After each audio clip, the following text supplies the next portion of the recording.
Estamos de volta com Conexões Periféricas, com essa galera linda que está aqui no nosso estúdio,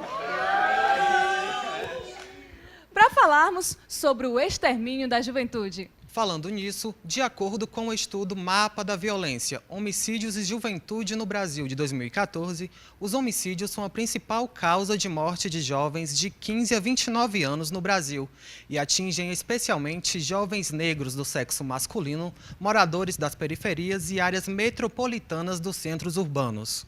Dados do SIM e DataSUS do Ministério da Saúde mostram que 27.471 jovens foram mortos por homicídios em 2011. No Brasil, desse número, 71,44% eram negros e 93,03% do sexo masculino. Um exemplo bastante recente que nos aproxima dessa realidade é a chacina que ocorreu no bairro Messejana, em Fortaleza, e que vitimou 11 pessoas, a maioria jovens. Já se passaram pouco mais de 2 meses do ocorrido, que chocou o país e deixou a população amedrontada.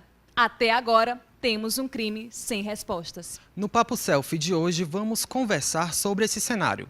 E para isso, eu recebo aqui no estúdio o Mário Magno, do coletivo Enegrecer e estudante de Humanidades da Unilab. A Tamires Nascimento, que é representante do movimento feminista Marcha Mundial das Mulheres. E Nádia de Paula, articuladora comunitária da ONG Terre des Hommes. Contamos também com a presença de todos os jovens da Rede Cuca envolvidos na produção do programa Conexões Periféricas. Bom, eu vou fazer uma pergunta agora para os nossos convidados.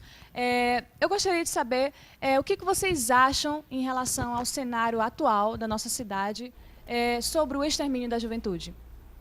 Olá, Conexões, né?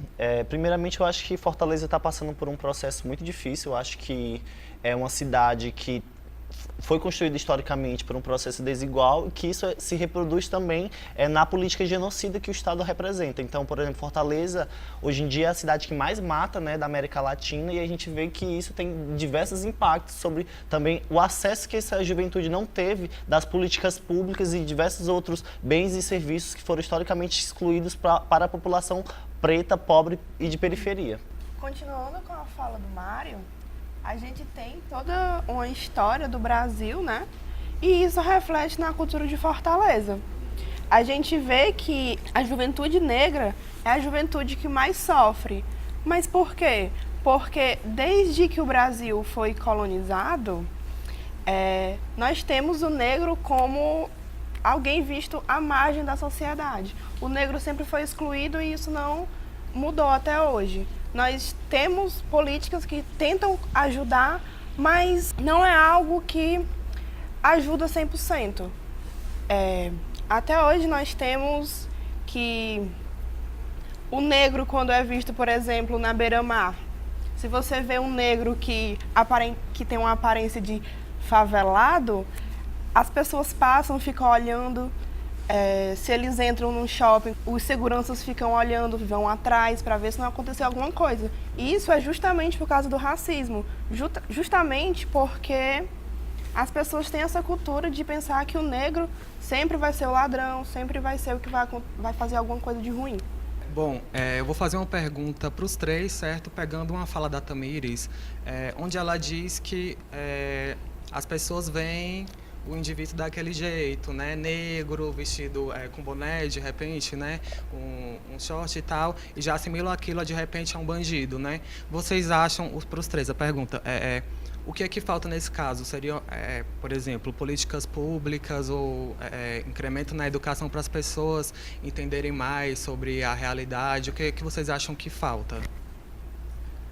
Eu acho que, primeiramente, a desconstrução do preconceito, né? Isso, e principalmente vinculado ao racismo. Por exemplo, a Lei 10.639, que é a lei que faz a obrigatoriedade do ensino da cultura afro-brasileira nos currículos escolares, é uma lei fundamental para exatamente desconstruir essa educação colonizadora que nós tivemos, essa educação racista que, justamente, perpassa os nossos olhares, né? Então, a gente vê que são as construções dos estereótipos, verdade, né? Assim, acho que o processo mesmo é de desconstrução de uma cultura, desconstrução de um pensamento que acaba que virando muito legítimo. Todo mundo se conformou com esse pensamento, todo mundo legitimou esse pensamento e acabou banalizando as situações de preconceito, as posturas preconceituosas viraram piada, né? E a gente acaba aqui rindo disso. Então é desconstruir esse pensamento errado que a gente construiu. A gente acaba banalizando, né? Grande parte da população, ela assiste a TV. E os negros, na maioria das vezes, não se enxergam naqueles papéis que a TV os coloca, porque a maioria dos papéis dos negros são como empregadas domésticas ou como motoristas.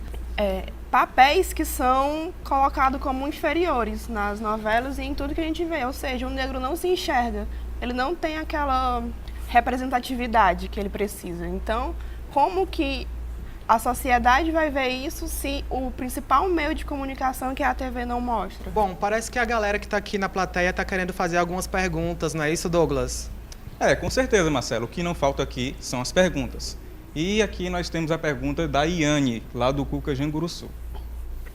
Bom, primeiramente, olá, né?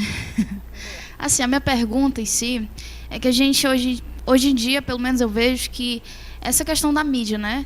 Ela retrata o jovem negro de periferia em uma imagem muito distorcida. Como é que vocês três veem essa questão do que é se afirmar ser negro? Do que é se afirmar ser negro dentro dessa sociedade que é tão desigual e que é tão preconceituosa? Se afirmar é um movimento muito de qualquer juventude, independente de que cor ela tenha, de que classe a que classe social ela pertença, que comunidade ela mora. Isso é um movimento muito natural, né? A gente passa por isso de uma forma muito natural. A gente quer se afirmar, a gente quer construir os nossos vínculos, o nosso coletivo, a gente quer fazer a nossa história. E aí, assim, com todo um processo, né, como aqui já foi falado, de afirmar na mentalidade das pessoas, né, não só dos jovens, dos adolescentes e dos jovens, mas afirmar essa figura estereotipada, essa figura negativa, isso com certeza vai influenciar na forma como o jovem vai responder a isso. Então, acho que o comportamento, a forma de se vestir da juventude, ela não é estereotipada, ela não é estigmatizada pelo adolescente, pelo jovem, mas pelas pessoas preconceituosas que olham com o seu preconceito para essa figura. Eu quero fazer uma pergunta para os três agora, a opinião de vocês, certo? No ano passado, no mês de novembro, aconteceu uma chacina em Messejana, como já foi mencionado, certo? Já se passaram mais de 2 meses e nenhuma resposta foi dada, as famílias continuam sofrendo, sem saber o que realmente aconteceu. Vocês acham que falta esse olhar, de repente, de um sistema de segurança melhorado, da polícia ou então da própria prefeitura, para tentar, de repente, proteger e dar respostas para a população? Assim, há muito tempo o Estado brasileiro não dá respostas às mortes que ocorrem no país, né? Então, muito difícil também, por exemplo, a Prefeitura de Fortaleza conseguir fazer isso. Mas uma das coisas que a gente fala, por exemplo, essa chacina que ocorreu na Messejana, né, por exemplo, ocorre cotidianamente diversas chacinas no Brasil inteiro. Então, eu acho justamente esse debate do sistema penitenciário, da segurança pública, que deve ser debatido. E, principalmente, né, o debate sobre uma nova política de drogas, que é um dos fatores primordiais para que acontece, principalmente também a questão da repressão da polícia militar, que está muito envolvido ao debate dos autos de resistência. Então a gente tem muito que debater exatamente uma nova política de segurança pública para a gente conseguir barrar essa onda de morte, né? Eu acho que falta principalmente a sociedade se incomodar. Sabe? Eu acho que quando todo mundo se incomoda e quando todo mundo vai cobrar e quando todo mundo sai na rua incomodado, sabe? Na mesma época da chacina de Messejana, e toda morte é uma dor, toda morte é uma ausência, toda morte repercute na vida daquelas pessoas, daqueles familiares, mas a gente viu manifestações incríveis sobre o que tinha acontecido fora do nosso país, né? E aqui do lado, em Messejana, a gente começava a ver comentários das pessoas nas redes sociais de que tinha que ser assim mesmo, de que eram marginais. Vai ver que eram marginais. Mas e aí, se fossem? Eles tinham que ser assassinados e não responsabilizados, né? Falta da gente esse olhar e essa reflexão também. Muito bem. O debate foi muito bom. Muito obrigada pela presença de vocês aqui no nosso estúdio, no nosso programa Conexões Periféricas. E você não saia daí. Voltamos já.